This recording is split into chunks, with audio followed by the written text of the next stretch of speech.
Well, Taoiseach, here we are. This is it, our last exchange. And before I put my question to you, which I have no doubt you will answer in full, you will fully amplified answer, can I wish you and yours the very, very best for the future, whatever that might bring. Taoiseach, there's been major disruption at Dublin Airport over the last couple of days.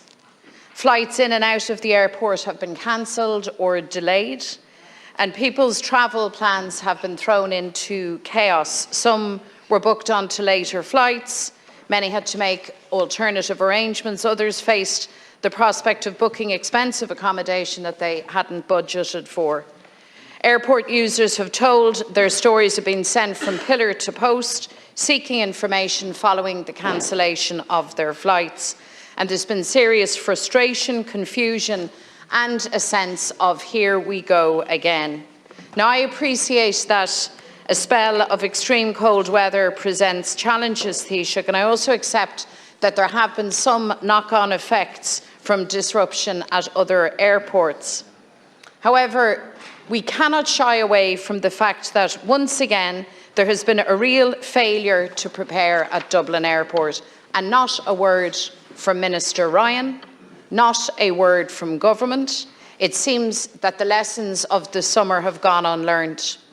We have a right to expect that part of the contingency planning for winter time at a major European airport would be a plan to keep flights going during a cold snap. And yet it seems that planning for de-icing of aircraft and runways was only an afterthought as management was taken by surprise.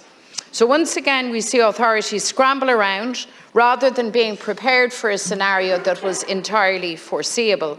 And we have been here before, Taoiseach. In the summer, the failure to plan at Dublin Airport brought chaos. And the situation, as you recall, spiralled out of control because Minister Ryan failed to get to grips with the crisis. And now it seems that Minister Ryan is asleep at the wheel again. Christmas is the busiest time of the year at Dublin Airport. Approximately 1 million people will pass through the airport during the holidays. It's a time when people reconnect, when so many of our young people who have emigrated will return home to their families and friends. And the only scenes that we should see at Dublin Airport at Christmas time are scenes of joy and happiness and reconnection. We can't have a return to the mayhem that enveloped the airport during the summer. It's the responsibility of government, and Minister Ryan in particular, to ensure that all preparations are made. We are a small island nation. We rely heavily on our airports to ensure our connectivity with the rest of the world. And along with the personal distress, episodes of significant disruption damage Ireland's international reputation for business and investment. That's the reality. So Minister Ryan must wake up and do his job to ensure that Dublin Airport runs properly. We cannot afford more chaos. Tá Kirstach mór atá tarliú airport valioha clia do glacha. Tá Tara Eamon Ryan ina culla a ríis. Caithfí sé cuid obre a dhéanamh agus a cíntu nach mé cír húthal aging san airport I réit na nollag Taoiseach. The government must step forward and be proactive. There has to be a plan for this. So can I ask you, have you spoken to Minister Ryan about the current disruption at Dublin Airport? And Taoiseach, have you instructed Minister Ryan to immediately intervene so that we do not have a return to travel chaos at Dublin Airport this Christmas? Well, first of all, I thank you for your initial comments. This is it sort of approach. I thought it was an Elvis Presley moment coming on me there in terms of I miss you tonight or whatever. But could I say in the first instance that the National Emergency Coordination Team have been meeting in response to the severe weather situation. I thank you for raising the issue. We are experiencing a period of extremely cold weather. It's settled over Ireland, severe frost, freezing fog, ice, wintry showers and fall of snow. And the National Directorate for Fire and Emergency Management Crisis Management Team has been meeting daily since Friday, the 2nd of December, liaising closely with Met Éireann.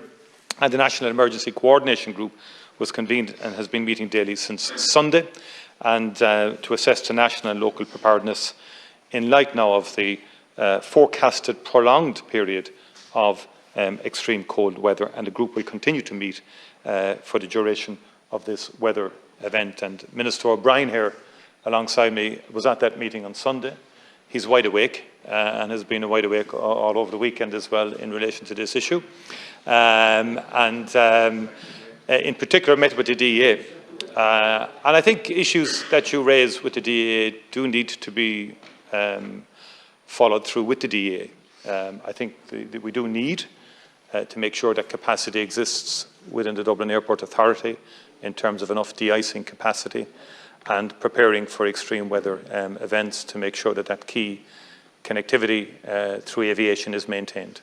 And, you know, agencies are established by law, they're resourced, people are appointed to senior positions. There is an obligation on the agencies to be prepared and to respond to situations like this.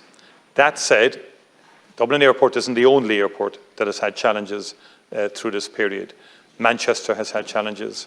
Heathrow has had significant challenges, some of which have spilled over to Dublin Airport.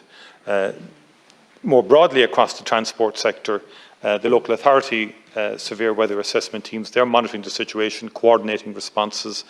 Winter plans are now in operation, and widespread gritting has happened, as you know, will continue, and indeed the TII likewise, and there's a sufficiency of salt available across the country to facilitate you know, work on our particularly more dangerous minor roads, and again we urge the public to be very, very careful out there in respect of travel on our roads in these dangerous times. And transport infrastructure, Ireland has taken significant measures well in advance in terms of adequate stores of salt for the season, approximately 200,000 tonnes, and they have a framework available to deal with anything worse. Also in terms of the homeless situation, in terms of rough sleepers, local authority outreach teams continuing to engage with rough sleepers and encouraging them to avail of the indoor shelter. Likewise, schools, there's been constant coordination between the group and our education system. Could I reassure the Deputy that Eamon Ryan is not asleep at the wheel. He's very, very active. And I know he gets you excited every now and again, Deputy Healy-Rae, for different reasons. But as a cabinet colleague with the range of legislation and initiatives and strategic plans that Minister Ryan is bringing through in the last month at least, I can definitely assure the House that he is anything but fast asleep at this particular juncture. Thank you very much indeed. Mary Lou McDonald. You want to be defrosted? Sorry? No, thank you. He'd want to be defrosted. Deputy McGrath shares with us. Taoiseach, there is a real concern when people saw scenes again of delay and cancellations in the airport, that there is just an ongoing lack of preparedness. And I accept that the Dublin Airport Authority, the airlines have a case to answer here, but ultimately public confidence will only be built if there is a sense that Minister Ryan actually has a plan. And I accept that others have met and made contingency arrangements during a snap of very hard, cold weather. But I think this close to Christmas, with so many people coming home, there has to be public reassurance that the Minister is fully engaged. So I'd like you to give more detail of that. You said that there was a meeting with the Dublin Airport Authority. Can you tell us what was the upshot of that? What is the plan to ensure that the airport, it's not the only airport on the island, but it is the key hub airport? And also, if I could put it to you, Taoiseach, some local residents have now for a long time been looking for a meeting with Minister Ryan in respect of a change to flight patterns outside of the planning permission that had been granted. If he is, as you claim, wide awake, bright-eyed and bushy-tailed, I wonder could he do these residents the good grace of meeting with them? Well, first of all, the Minister O'Brien met with in the context of the meeting on Sunday with the National Emergency Coordination Group and had an engagement there and a discussion in respect of the preparedness of the Dublin Airport Authority and the issues that arise because of the very, very severe weather that we are experiencing. So the bhuail an Tadar Brin leis an DA de downig Shekata, time softig will gach an Oireacht a Yeniv, ní hawain ag an DA, ach ag bardi seo tuile fud na tíre, le TEI, gach Oireacht a Yeniv a chun bheith réig, agus gach an áisina an chun cára hort, agus takeíocht a hort, as na údarás fud na tíre, agus do bhainte na tíre, agus iadam daoine agus an bobbal go thomláin bheith córamach, ag taistil timpeall na tíre le ling an aimseir seo. Agus so tá ar brin ag gceannas an cóiríocht to him later. Where's Minister Ryan? Seirfisí ag an dála agus tá sé ag daileáile ar I rion óirín chomá agus be me ag cainte ar ó rin agus a rá leis go bhfuil tusa ag éirí. Ag éirí.